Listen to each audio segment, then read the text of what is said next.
বয়ঃসন্ধিকালে ছেলেদের শারীরিক ও মানসিক পরিবর্তন হয়ে থাকে।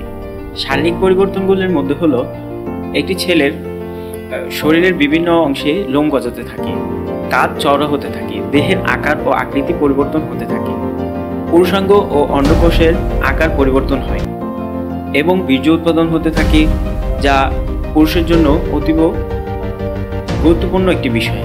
আর মানসিক পরিবর্তনের কথা যদি বলি, বিপরীত লিঙ্গের প্রতি আকৃষ্ট হওয়া, যৌন প্রবণতা বৃদ্ধি পাওয়া এবং একা থাকতে চাওয়া, স্বাধীনভাবে চলাফেরা করতে চাওয়া ইত্যাদি।